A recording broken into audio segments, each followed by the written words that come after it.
493 Seleucus की चेतावनी।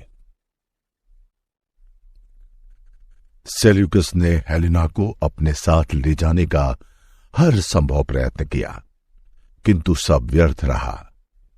और जब हेलेना ने अपना अंतिम निर्णय सुनाते हुए सेल्यूकस से यह कहा कि उसका और चंद्रगुप्त का विवाह हो चुका है, तो मानो सेल्यूकस पर जैसे कोई भीषण वज्रपात हुआ था।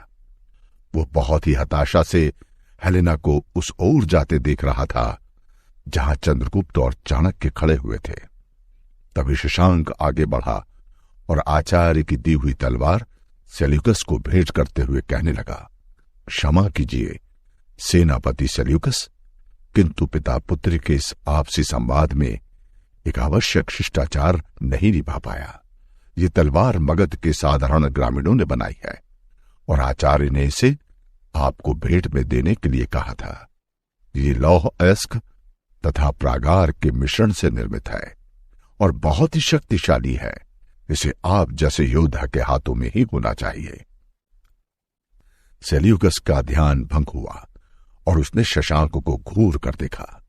शशांक ने सहज भाव से तलवार उसकी ओर बढ़ा दी और मुस्कुराते हुए आगे कहा, और वैसे आपको शायद ये जानकर और भी प्रसन्नता होगी कि लौह अयस्क और प्रागार के मिश्रण की युक्ति स्वयं कुमारी हेलेना ने ही हमें सुझाई थी। लेकिन शशांक की यह बात सेल्यूकस के सीने में किसी विष बुझे बाण की तरह चुभी। उसने एक झटके से तलवार झपटकर अपने हाथ में थाम ली और फिर वो अचानक हेलेना की ओर दौड़ पड़ा। ये देखकर शशांक सकते में आ गया, बल्कि वो ये सोचकर बुरी तरह से घबरा गया कि सेल्यूकस कहीं इसी तलवार से अपनी बेटी का वध न कर डाले। वो जोर से चिल्लाया, कुमारी हेलेना। हेलेना ने पीछे मुड़कर देखा तो वो भी एक पल के लिए स्तब्ध रह गई, क्योंकि गुस्से में तलवार उठाए हुए सेल्यूकस उसके एकदम निकट आ गया था। चंद्रगुप्त ने भी ये देखा और उसने भी तुरंत अपनी तलवार बाहर निकाल ली और सेल्यूकस के सामने डट कर खड़ा हो गया। सेल्यूकस ने एक भरपूर वार चंद्रगुप्त पर किया, जिसे चंद्रगुप्त ने अपनी तलवार से तुरंत रोक लिया। यह एक भीषण वार था जिसकी टकराहट जंगल में गूंज उठी। सेल्यूकस अब रुक गया। उसने शशांक की दी हुई उस तलवार को गौर से देखा, फिर चंद्रगुप्त पर क्रोध भरी दृष्टि डालते हुए बोला, यानी अब मगध में सचमुच ऐसी तलवारें बन गई है जो सेल्यूकस के वार को नाकाम कर सके।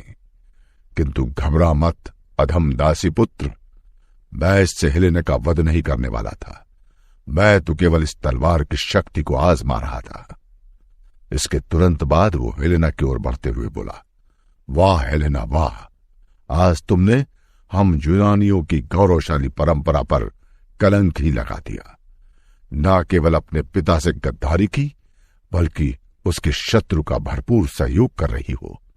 उसे शक्तिशाली शस्त्र बनाने के लिए तरीके सुझा रही हो, ताकि इस तलवार से अपने पिता और उसकी सेना का सफाया करवा सको।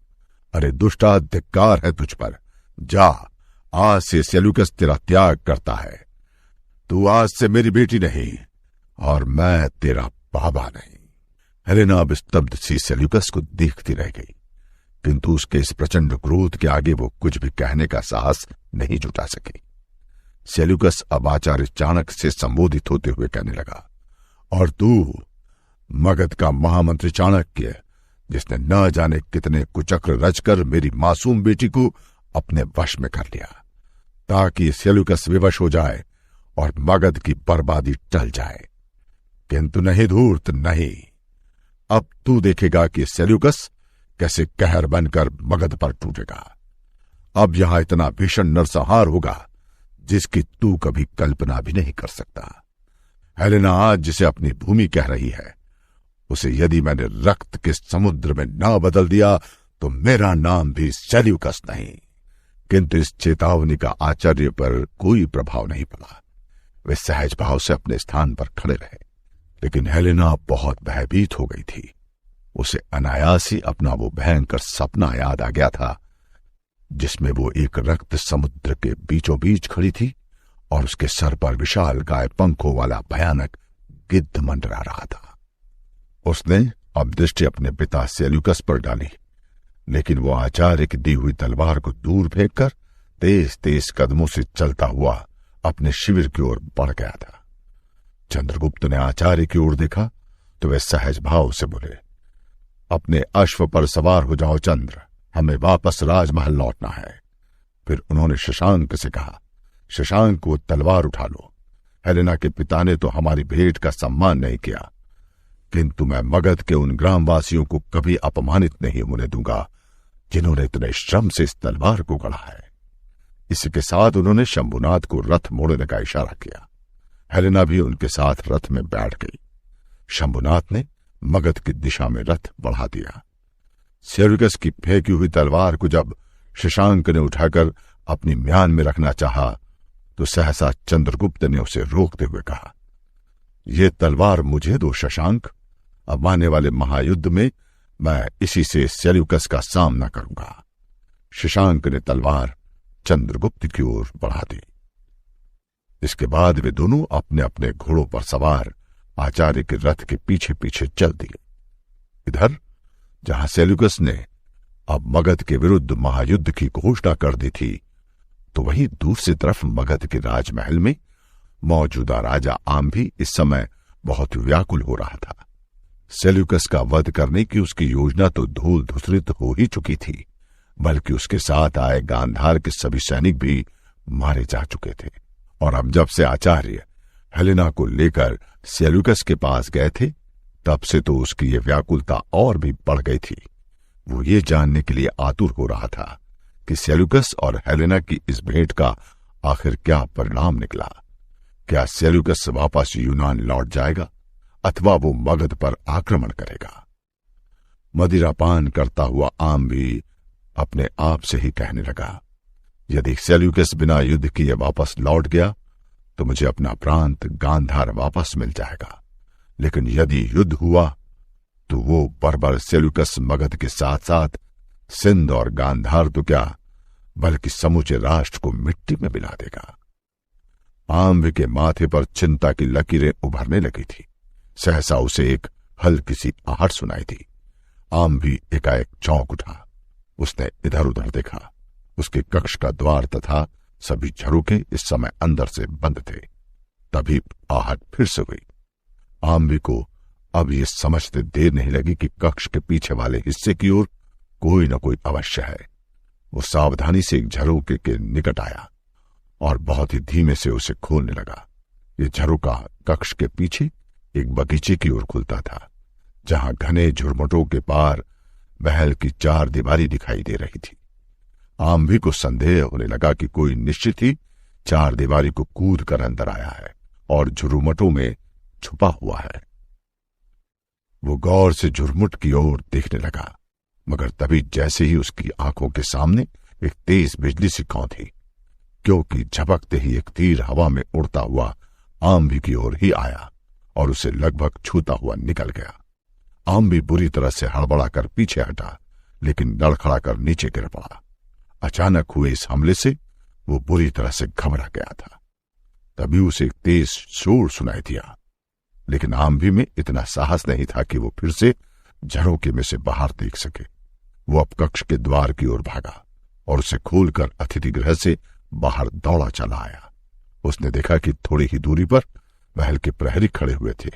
उन्होंने एक आदमी को घेर रखा था, जो लगातार अपनी तलवार चलाता हुआ प्रहरियों से संघर्ष कर रहा था।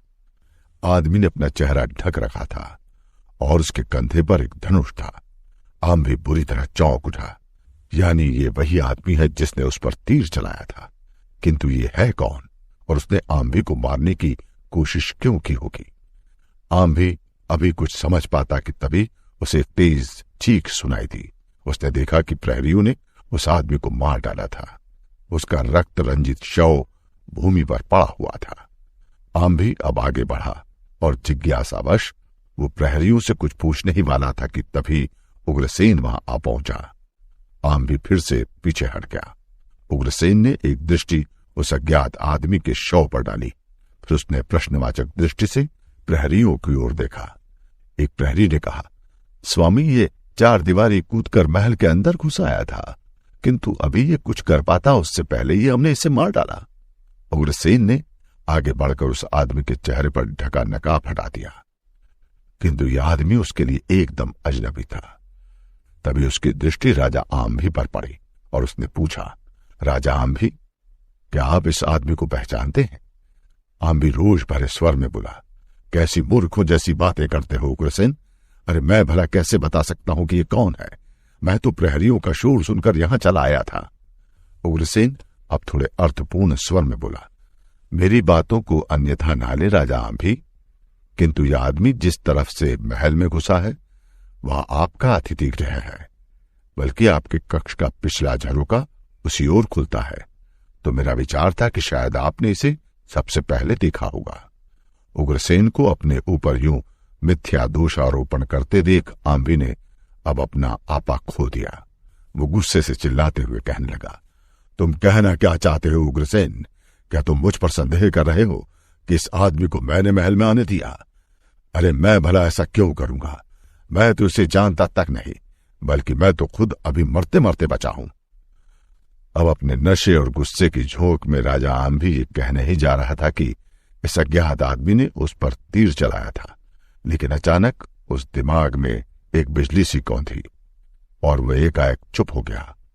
उसे तुरंत याद आया कि वो तीर उसे छूता हुआ निकल गया था और इस समय कक्ष में ही कहीं होगा। और आम्भी को अचानक ही ये याद आया था कि उस तीर में एक खास बात थी, जिससे वो उस समय तो भय के कारण नजरअंदाज कर गया था, किंतु अब उसे सब कुछ समझ में आ चुका था। उसने अपने आप से कहा, नहीं, इस आदमी ने वो तीर मुझे मारने के लिए नहीं चलाया था, बल्कि मुझे एक संदेश देना चाहता था। तभी उग्रसेन ने उससे पूछा, क्या हुआ राजा आम्भी? आप क्या सोचने लगे? आपके साथ ऐसा क्या हुआ था कि आप मरते मरते बचे थे? लेकिन आम्भी ने अब उग्रसेन की बात पर कोई ध्यान नहीं दिया, बल्कि वो वहां से तुरंत अतिथि गृह की ओर चल दिया।